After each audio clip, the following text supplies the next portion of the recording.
एक ही पुस्तक में चार चार बार पलटी मार रहे हैं ये। मैं मतम ईशान में भी हो सकता है। सम्रांगण सूत्रधार एकदम नैऋत्य में, वास्तु मंडलम ईशान के उत्तर में, और चौथा विश्वकर प्रकाश क्या कह रहे हैं, नैऋत्य के दक्षिण की तरफ टॉयलेट। नमस्कार। वास्तुशास्त्र के अनुसार टॉयलेट कहाँ हो, उसका ओवरऑल अरेंजमेंट, दिशाएं, इन पर मैं एक वीडियो वास्तुशास्त्र में टॉयलेट कहाँ और क्यों, बल्कि 5 वीडियो डाल चुका हूँ मैं। इस जो मेन वीडियो पर लगभग 2,70,000 व्यू आ चुके हैं, इतने लोग देख चुके हैं, और 425 के लगभग कमेंट हैं। अभी भी कुछ लोगों को कुछ चीज़ें क्लियर नहीं है, बहुत से प्रश्न हैं। सेप्टिक टैंक कहाँ हो, फिर साउथ वेस्ट में तो जी पानी होना नहीं चाहिए, इस तरह की बातें हैं। वो बहुत से वहम फैला रखे हैं लोगों ने, जो वास्तुशास्त्री बने बैठे हैं अपने आप को, ये महावास्तु वाले खुशदीप बंसल और इन्हीं के पढ़ाए हुए बहुत से लोग, उन्होंने इतना डर का माहौल बना रखा है टॉयलेट के बारे में, इतने वहम फैला रखे हैं। तो इस वीडियो में मैं इन सबको क्लियर करूंगा कि एग्जैक्टली शास्त्रों के अनुसार, वास्तुशास्त्र के जो बहुत मान्य ग्रंथ हैं, उनके अनुसार टॉयलेट कहाँ हो, और जो भ्रम फैलाए हुए हैं उनके बारे में भी हम बात करेंगे। और भ्रम क्या क्या है कि ईशान में जी कैंसर हो जाता है, न्यूरोलॉजिकल प्रॉब्लम हो जाएंगी, आदमी के दिमाग का विकास रुक जाता है, क्रोनिक डिजीज़ हो जाएंगी, एक्यूट डिप्रेशन हो जाता है, इस तरह की बातें फैलाई हुई हैं। फिर एग्जैक्ट नैऋत्य में नहीं होना चाहिए टॉयलेट। तो हम इन सब पर विचार करेंगे और सप्रमाण, प्रमाण सहित। तो पहला ग्रंथ मैं लेता हूँ मैं मतम,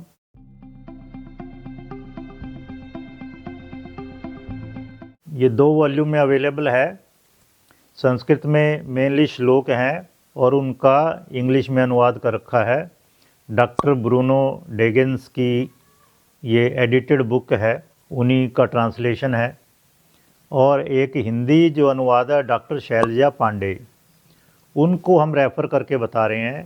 तो इसके 29वें अध्याय में 117वां श्लोक मिलता है।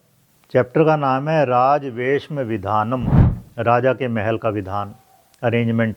सौबल पैलेस की बात है इसमें। सौबल पैलेस क्या, 5 प्रकोटों वाला महल, मतलब बहुत उच्च कोटि का राजा, उसकी बात हो रही है, उसके महल की। और इसमें मिलता है वचोर गेहम, दूसरे प्रकोटे में क्या मिलता है, वचोर गेहम।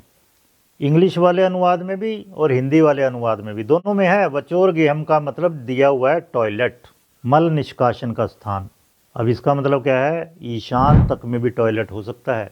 जो इन्होंने वहम फैला रखे हैं लोगों ने कि यहाँ तो जी कैंसर हो जाता है आदमी को, इन्होंने आज तक किस किस आदमी को कैंसर हुआ, कौन सा वो पेशेंट था, उसका नाम, उसका डिटेल सारी, और किस हॉस्पिटल में इलाज हुआ उसका, और कब कैसे डेथ हुई, और उसकी टॉयलेट कहाँ थी, कोई ऐसा डाटा कहीं भी नहीं है। पूरे नेट पर देख लेना आप, वास्तुशास्त्री बने हुए हैं, किसने ऐसा डाटा शेयर किया है ये बता दीजिए। सब वहम फैलाया जा रहा है, साफ साफ बताया हुआ है वचोर गेहम। बस इसमें एक ध्यान रखना आपने, मैं साथ साथ बता रहा हूँ, ये दूसरे परकोटे में बताया हुआ है टॉयलेट। पहले परकोटे में राजा का सबसे जो सुरक्षित निवास था वो था, दूसरे परकोटे में है ईशान में। मतलब क्या है, आपके घर में भी ईशान में हो सकता है टॉयलेट, बशर्ते कि आपका जो मेन रेजिडेंस है उसे थोड़ा वो हटके हो, मतलब बीच में एक आंगन पड़ रहा है, उसके बाद टॉयलेट है, जिस तरह पहले होता था। पिछली एक वीडियो में मैंने बताया था, रेलवे के क्वार्टर्स, उनमें हम रहे हैं, बचपन मेरा वहीं कटा। तो उसमें क्या होता था, मेन जो प्रीमाइसी था उसके बाद एक बरामदा होता था, उसके बाद टॉयलेट होती थी। इस तरह आपकी अगर टॉयलेट किचन और ख़ासकर जो पूजा घर है उससे बीच में आंगन पड़ रहा है, उसके बाद और फिर टॉयलेट है और ईशान में, तो कोई प्रॉब्लम नहीं है, मैं मतलब में बताया हुआ है। दूसरा लेते हैं ग्रंथ सम्रांगण सूत्रधार।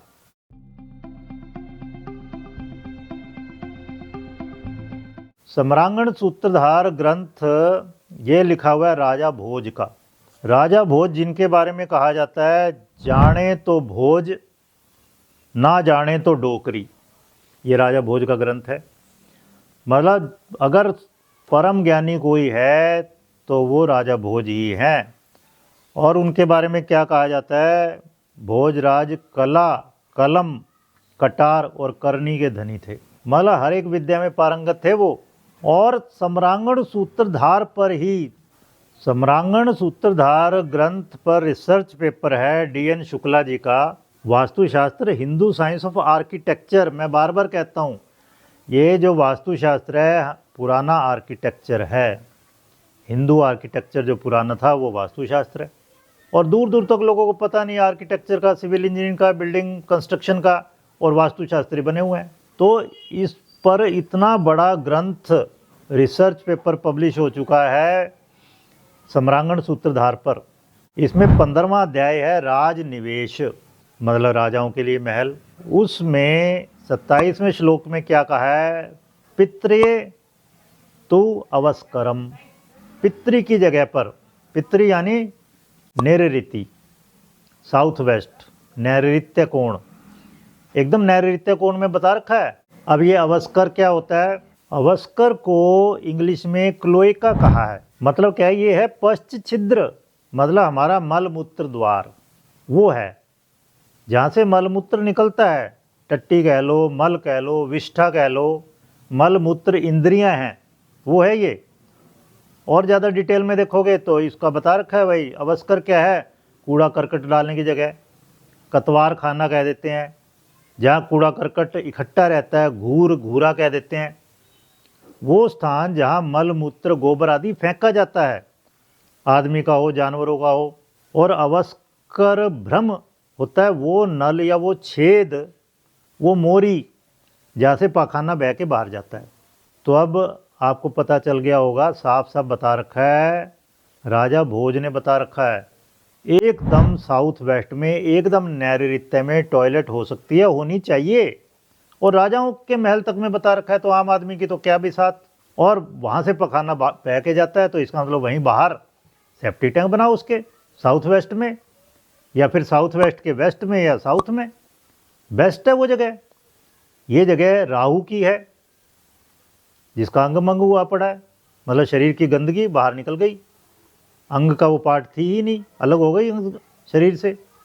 तो वहाँ पर नैऋत्य की जगह है जो शमशानों में निवास करती है। फिर वास्तु मंडलम ग्रंथ है सूत्रधार मंडन का।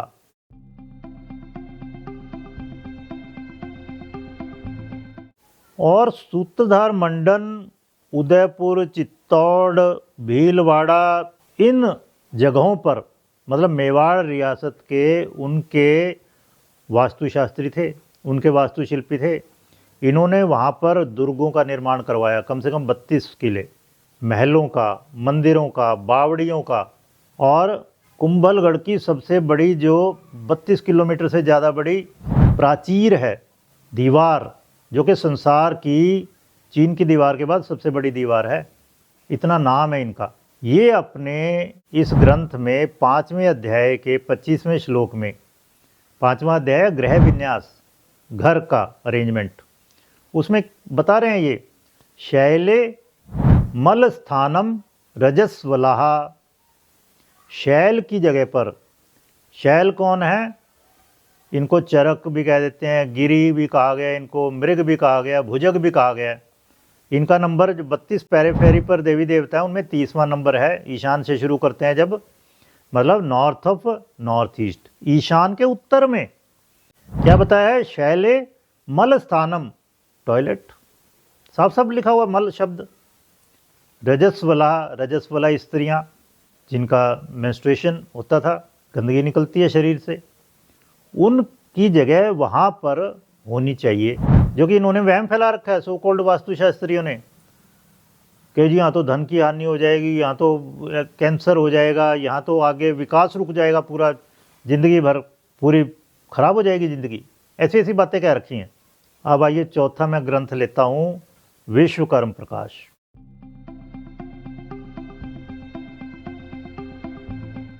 विश्वकर्मा भगवान का लिखा हुआ विश्वकर्म प्रकाश। लोग जनरली वास्तुशास्त्र की शुरुआत इससे करते हैं। दूसरा अध्याय है इसमें समगृहादि निर्माण अध्याय, मतलब ग्रहों के निर्माण का अध्याय। इसमें 96 श्लोक है, 96वां। इसमें क्या बताया, यम्य नैरृत्योर मध्य पुरीश त्याग मंदिरम। यम्य यानी यम की दिशा यानी दक्षिण, और नैरृत्य के बीच में क्या है, टॉयलेट। पुरीश त्याग, पुरीश होता है टॉयलेट, तो मल निकालने की जगह। मंदिरम यानी जगह, स्थान होता था पहले, यानी पाखाना। 4 ग्रंथों से मैंने बता दिया आपको, और बहुत मान्य ग्रंथ है, कोई इन पे उंगली नहीं उठा सकता। मैं मतम क्या कह रहे हैं, ईशान में भी हो सकता है टॉयलेट। सम्रांगण सूत्रधार एकदम नैऋत्य में। वास्तु मंडलम कहाँ है, ईशान के उत्तर में। और चौथा विश्व का प्रकाश क्या कह रहे हैं, नैऋत्य के दक्षिण की तरफ। 4 जगह बता दी हैं, और मैं और भी जगह बता चुका हूँ पिछली वीडियो में, वो आप जरूर देखिए। लॉजिकली बता चुका हूँ, इतने सारे लॉजिक, 15 से 20 लॉजिक दिए हुए मैंने, टॉयलेट के बारे में भी, फिर किचन के बारे में भी। जहाँ ये महावास्तु वाले कह रहे हैं कि किचन के साथ ही जी टॉयलेट होना चाहिए, केवल एक बेहुदा साथ लॉजिक देके, उसके बारे में अभी हम बात करते हैं। खैर, तो एक और मैं बता रहा हूँ, जिस तरह दूसरा भाव ज्योतिष में क्या है, खाना खाने का भाव है, खाना। दूसरा भाव मुख, वहाँ से देखा जाता है। और 8वां भाव क्या है, निष्कासन। 8वां भाव है गंदगी निकालने की जगह। कुंडली इसे बता रहा हूँ मैं तो ज्योतिष में। 8वां भाव है आपका रेक्टम एरिया, गुदा मार्ग, डिटॉक्सिफिकेशन। और टॉयलेट क्या है, डिटॉक्सीफाई होने की जगह है, मल निकालने की जगह है, मूत्र निकालने की जगह, अपान वायु वो निकालने की जगह। तो सीधा सा है कि घर में जो एंट्री है, ठीक है ना, जब लग्न है, मान लो entry to a new life, एक नए जीवन में प्रवेश कर रहे हैं, और वहाँ से आप खड़े हो जाएं तो 7वें भाव से 8वें भाव किधर जाएगा, सामने से लेफ्ट में। तो बस एंट्री से दरवाजे पर पीठ बाहर की ओर करके खड़े हो जाएंगे तो आपके फ्रंट से लेफ्ट में जो जगह है वो टॉयलेट के लिए बनती है। लेकिन अब यहाँ पर इनकी खैर देखते हैं, ये महावास्तु वाले क्या कह रहे हैं। इन्होंने क्या कहा, पहले तो पेज 91 पर कि जी सरप्राइजिंगली टॉयलेट के लिए जगह किचन के साथ है, बल्कि किचन की जगह टॉयलेट के साथ आ रही है। ये मुझे बताएं वास्तुशास्त्री खुशदीप बंसल कि किस क्लासिकल टेक्स्ट में, क्योंकि आप तो दम भर रहे हो ना बार बार कि हम तो हिंदू ग्रंथ हैं जो उन्हीं के हिसाब से सारी चीज़ें लिख रहे हैं, और वास्तु के जो मान्य ग्रंथ है, क्लासिकल टेक्स्ट है, उन्हीं के हिसाब से इस किताब में सब कुछ लिखा हुआ है। तो आप मुझे एक भी ऐसे ग्रंथ का नाम बता दो जिसमें ये कहा गया हो कि किचन के साथ टॉयलेट होनी चाहिए। पहली बात तो ये। पेज 91 पर अपनी बुक में क्या लिखते हैं, किचन तो है फायर एलिमेंट और टॉयलेट है अर्थ एलिमेंट, और दोनों क्योंकि फायर और अर्थ मित्र हैं तो ये पास पास होने चाहिए। देखो कैसा फनी लॉजिक है। पहले तो इन्होंने मान लिया किचन फायर एलिमेंट है, जबकि किचन में पानी का भरपूर प्रयोग होता है।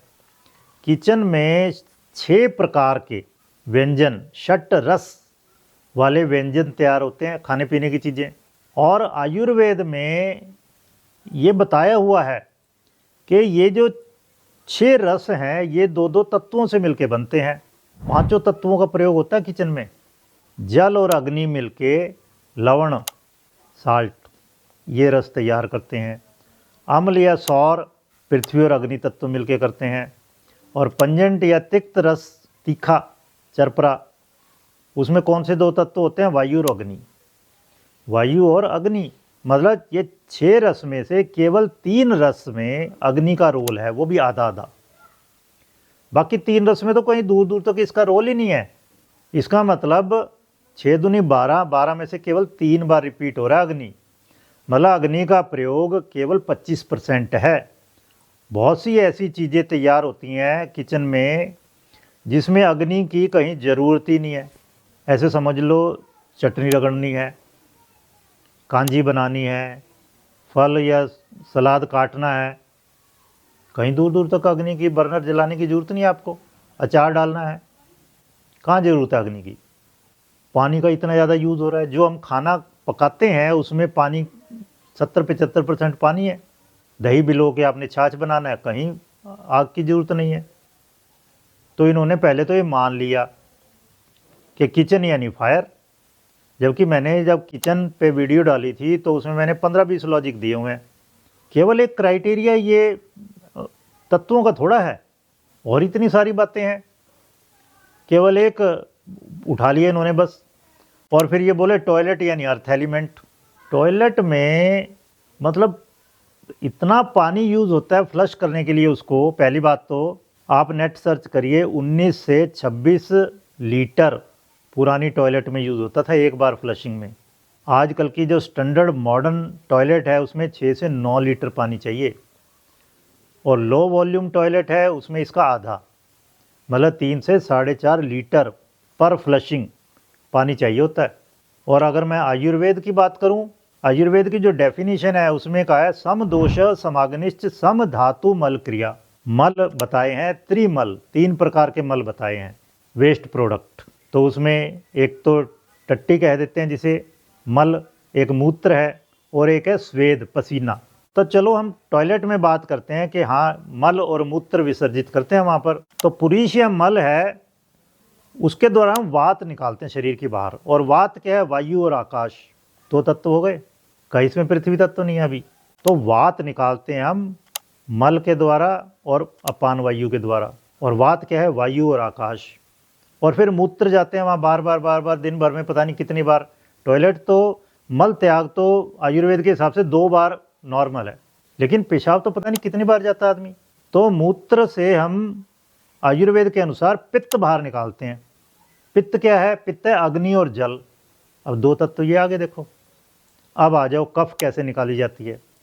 आयुर्वेद के अनुसार कफ मूत्र और पुरीश से निकलती है, इनके द्वारा निकलती है। मूत्र से मतलब कफ भी निकल रही है, पित्त भी निकल रहा है शरीर से बाहर मूत्र के द्वारा। और ये कफ क्या है, कफ है जल और पृथ्वी। जल और पृथ्वी, जल पित्त में भी था, पृथ्वी केवल एक बार आई, जल 2 बार आ चुका है, एक बार अग्नि आ चुकी है, एक बार वायु आ चुका है, एक बार आकाश आ चुका। वात पित्त कफ तीनों निकाले जाते हैं शरीर से टॉयलेट में मल मूत्र के द्वारा। और ये क्या कह रहे हैं जी, मतलब टॉयलेट यानी अर्थ। जबकि मैंने बता दिया आयुर्वेद के हिसाब से वहाँ पर टॉयलेट में वात पित्त कफ एक्स्ट्रा जो शरीर में है सब निकाले जाते हैं मल मूत्र के द्वारा। और किचन में केवल अग्नि का प्रयोग नहीं होता, 5 तत्व हैं वहाँ पर। वहाँ भी जल का धड़ल्ले से यूज़ हो रहा है, टॉयलेट में भी फ्लशिंग में जल का धड़ल्ले से यूज़ हो रहा है। तो कैसे इसको ऐसे मान लोगे? ये आप कह रहे हो कि जी साइंटिफिक है, लॉजिकल है, ऑथेंटिक है, हमारा सिस्टमेटिक है। लो क्या क्या बातें कह रहे हो आप? कहाँ कौन सा आपका विज्ञान है? कोई लॉजिक नहीं दे रहे हो आप। कुतर्क है ये कि किचन फायर है, टॉयलेट अर्थ है, और फायर अर्थ की दोनों की आपस में मैत्री है, तो आप बना दो इसको, पास पास कर दो टॉयलेट को और किचन को। और मज़ेदार चीज़ देखो, अभी तो पहले तो पेज 91 पे इन्होंने कहा टॉयलेट है अर्थ एलिमेंट और किचन फायर आसपास होने चाहिए, पास पास होने चाहिए। फिर पेज 42 पे क्या बोलेंगे, ईस्ट और साउथ ईस्ट में वहाँ इन्होंने टॉयलेट रख दी, लेकिन वो एलिमेंट कौन सा बता रहे हैं पेज 42 पर? Air element. एयर और अर्थ को ये क्या बता रहे हैं? शत्रु। पेज 12 पर अभी कह रहे थे कि टॉयलेट अर्थ है, फिर खुद ही पेज 42 पे क्या कह रहे हैं, ईस्ट और साउथ ईस्ट में एयर है और अर्थ और एयर आपस में शत्रु भी दिखा दिए इन्होंने पेज 12 पे। फिर और देखो आगे कलाकारी, पेज 45 पे क्या कर रहे हैं, ईस्ट ऑफ साउथ ईस्ट जिसमें अभी एयर दिखाई थी, जिसमें उससे पहले टॉयलेट दिखाई थी, उस ईस्ट ऑफ साउथ ईस्ट में क्या कह रहे हैं, ये आइडियल जो है ना वॉशिंग के लिए, लॉन्ड्री के लिए, कपड़े धोना जो कि शरीर धोने के बराबर एक्टिविटी होती है, वो अलग है बिल्कुल, ठीक है। उसको अब ये बता रहे हैं ईस्ट ऑफ साउथ ईस्ट में, जहाँ कभी पहले एयर बताई थी और वहाँ पे टॉयलेट दिखा दी इन्होंने, और टॉयलेट को बता रहे हैं अर्थ एलिमेंट होना चाहिए, उसका अर्थ एलिमेंट होता है। फिर और देखो आगे पेज 99 पर क्या कह रहे हैं कि टॉयलेट होनी चाहिए वेस्ट ऑफ नॉर्थ वेस्ट में, और उसका क्या एलिमेंट दिखा रहे हैं पेज 42 पर? Space element. एक ही पुस्तक में 4-4 बार पलटी मार रहे हैं ये ज्ञान देंगे, ये पढ़ा रहे हैं। ये सारा का सारा इनका जो ये महावास्तु पद्धति बना रखी है ना, सारा कचरा है, लोगों को बेवकूफ़ बनाया जा रहा है, सब मनगढ़ंत है इनका। मैं कहता हूँ आप अपने आप पढ़िए वास्तु, क्लासिकल टेक्स्ट से मैं बता रहा हूँ आपको। फिर कहते हैं मैंने ज्योतिष पढ़ा हुआ है, ज्योतिष में तो राशियाँ हैं जो उनका तत्व, पृथ्वी तत्व की राशियाँ कहाँ है, दक्षिण में या नैऋत्य में कर लो फिर उसको वास्तु के हिसाब से, अदरवाइज दक्षिण दिशा है उनकी। और अग्नि तत्व है पूर्व है या साउथ ईस्ट है बस। तो सीधा सा है। अब आपको मैंने लॉजिकली बता दिया, शास्त्रों से प्रमाण देके बता दिया, एकदम नैऋत्य में टॉयलेट हो सकती है, एकदम नॉर्थ ईस्ट में टॉयलेट हो सकती है, मैं मतलब में बता रखा है। बस ये है मेन प्रीमाइसिस से थोड़ा हट के, बीच में एक आंगन पड़ता हो, बीच में कुछ खाली जगह हो, एकदम किचन के साथ में, पूजा घर के साथ में अटैच ना हो, उधर भी हो सकती है। और ये जो वहम फैला रखा है कि इससे कैंसर हो जाएगा, न्यूरोलॉजिकल प्रॉब्लम हो जाएगी, क्रोनिक डिजीज़ हो जाएंगी, ये सब इन्होंने अपनी मार्केट बनाने के लिए, लोगों को डराने के लिए, धमकाने के लिए कि वो डरें, इनके पास आएँ फिर रेमेडीज़ के लिए, और ये फिर पट्टियाँ लगा लगा के रेमेडीज़ कर देंगे, उन पट्टियों से रेमेडी हो जाएंगी। फिर सेप्टिक टैंक के बारे में आपने पूछा है बार बार मेरे से, तो सेप्टिक टैंक के बारे में यही है, जिधर भी टॉयलेट होगी उसके बाहर खुले में सेप्टिक टैंक बना दो। सेप्टिक टैंक भी तभी बनाना है जब सीवर लाइन नहीं है घर के बाहर। अगर गवर्नमेंट की सीवर लाइन है, लोकल अथॉरिटी की, तो उसे ही यूज़ करो। सेप्टिक टैंक बनाने की क्या जरूरत है? नहीं तो फिर सेप्टिक टैंक बनाओगे तो एक सोक पिट भी बनाना पड़ेगा। अब ये सब टेक्निकल चीज़ें हैं, उनके लिए जो वास्तु सीखना चाहते हैं, थोड़ा बहुत जानना चाहते हैं, अपने घर में प्रॉब्लम है, तो सीधा सा है, जहाँ भी टॉयलेट होगी उसके जस्ट बाहर सेप्टिक टैंक बनाया जाएगा। फिर कुछ लोग कह रहे हैं साउथ वेस्ट में तो पानी नहीं होना चाहिए। भाई जो पानी का है ना ईशान में, नॉर्थ ईस्ट में, वो पीने का पानी है, पोर्टेबल वाटर, पहले टेबल वाटर कहते हैं उसको, पोर्टेबल वाटर, घड़े में जो भरा जाता है पीने के लिए या खाने में यूज़ करते हैं पकाने के लिए, वो है इनर वाटर। एक आउटर वाटर कौन सा है जो आउटर पर्पज़ के लिए यूज़ होता है, टॉयलेट फ्लश करना है, गाड़ी धोनी है आपने, गार्डनिंग करनी है, उसमें जो पानी दिया जाता है उसके लिए कोई ऐसा प्रॉब्लम नहीं है, कहीं भी हो सकता है वो। आप क्लासिकल टेक्स्ट पढ़ो, मैं मतम, सम्रांगण सूत्रधार, जल क्रीड़ा के लिए बहुत अच्छा बताया गया। साउथ वेस्ट, नॉर्थ वेस्ट, जल क्रीड़ाएँ, पानी में इवन तैरना भी है, क्या दिक्कत है यहाँ पे पानी की? तो फ्लशिंग के लिए कोई प्रॉब्लम नहीं है पानी यहाँ पर साउथ वेस्ट में। कामिकागम ग्रंथ में कहा गया है कि किचन चारों दिशाओं में हो सकती है, चारों कोणों में। इस पे मैं एक वीडियो डाल चुका हूँ। ब्राह्मणों के लिए ईशान में बहुत बढ़िया है, क्षत्रियों के लिए आग्नेय में, वैश्यों के लिए नैऋत्य में, और शूद्रों के लिए वायव्य में। और ये क्या कह रहे हैं, केवल मात्र के किचन यानी फायर एलिमेंट और टॉयलेट यानी अर्थ एलिमेंट, इसलिए वो इकट्ठे होने चाहिए। दोनों साथ साथ तो कभी मतलब ही नहीं है। इतने सारे लॉजिक पिछली वीडियोस में भी मैं दे चुका हूँ, इन 5 वीडियोस में, प्लीज़ उनको भी ज़रूर देखिए और तब कुछ निष्कर्ष निकालिए। आप हमारी किताबें पढ़ सकते हैं, अगर आप कोर्स करना चाहते हैं, यू आर मोस्ट वेलकम। हमारे पास कोर्सेज अवेलेबल हैं, लेकिन अगर आपके पास वो भी सुविधा नहीं है तो आप हमारी किताबें पढ़ सकते हैं, जो कि हमने क्लासिकल टेक्स्ट से लेकर वास्तु के सूत्र वहाँ से हमने लिए और उनको लॉजिकली एक्सप्लेन किया है आज के कंटेक्स्ट में। लेकिन हाँ, अगर आप अपने घर के लिए पूरा डिज़ाइन करवाना चाहते हैं घर वास्तु एंगल से, या पूरे की एनालिसिस चाहते हैं वास्तु एंगल से, तो आप हमें कांटेक्ट कर सकते हैं वास्तु एनालिसिस के लिए। धन्यवाद।